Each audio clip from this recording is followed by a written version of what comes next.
ایک آدمی موٹا ہوتا ہے، بعض اوقات کم قد ہوتا ہے، یا اس کی ناک یا آنکھ کان میں فرق ہوتا ہے، تو بعض اوقات نعوذ باللہ من ذالک ان کو ہم ذلیل بھی سمجھتے ہیں اور اس کا طعنہ بھی دیتے ہیں، جبکہ پیدا کرنے والی ذات اللہ رب العزت کی ہے۔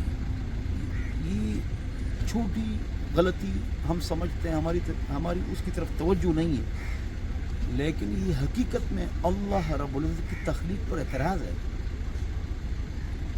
لقد خلقنا الانسان فی احسن تقویم، ہم نے انسان کو بہترین ڈھانچے میں پیدا فرمایا ہے، لہٰذا ہر انسان کی ہم عزت کریں، اس کی قدر کریں، بلکہ شریعت میں ہم کو جو حکم ہے وہ یہ ہے الحمدللہ الذی عافانی مما ابتلاک بہ وفضلنی علی کثیر ممن خلق تفضیلا، یہ دعا پڑھنی چاہیے اور دعائیں یاد بھی کرنی چاہیے، جس طرح ہم applications, stories, vocabulary, dictionary, spelling یاد کرتے ہیں تو یہ دعائیں بھی یاد کرنی چاہیے۔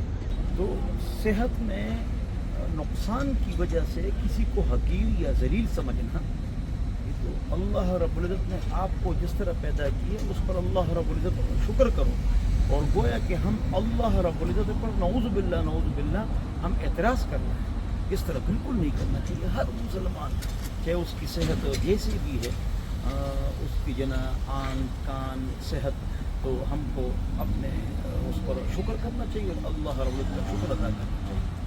اس لیے تو شریعت کہتی ہے اللہم لک الحمد و لک الشکر۔ شیطان نے اللہ رب العزت کو جواب دیتے ہوئے کیا کہا تھا، سن لو، کہ آپ اکثر اپنے بندوں کو شکر گزار نہیں پائیں گے۔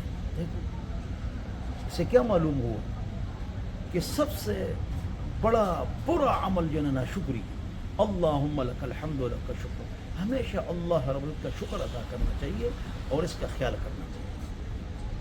تو یہ آپ کہیں اللہم لک الحمد و لک الشکر، اور ایک خاص وظیفہ آپ لوگوں کو دے رہا ہوں، وہ یہ کہیں اللہم صلی وسلم علی محمد نستغفر اللہ العظیم۔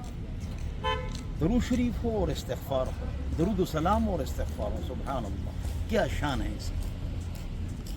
بلکہ چلتے پھرتے، اٹھتے بیٹھتے، لیٹے اور مستورات گھر کا کام کرتے ہر وقت اللہ کا ذکر کرے۔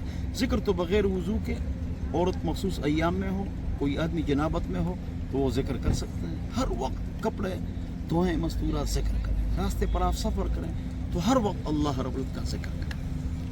اور اس دور کے جو عظیم فتنے اور گناہ ہیں نا، وہ یہ ہے کہ فجر کی نماز میں سستی اور شرعی پردہ نہیں ہے، اور گانے بجانے کے آلات، فحاشی، اس سے آپ بچیں، فحاشی سے بچیں۔ فحاشی ہوگی رزق میں برکت نہیں ہے۔ اللہم حسن فرجی ویسر لی امری، فحاشی ہوگی رزق میں برکت نہیں ہوتی۔ اللہ مجھے اور آپ حضرات کو عمل کی توفیق عطا فرمائے۔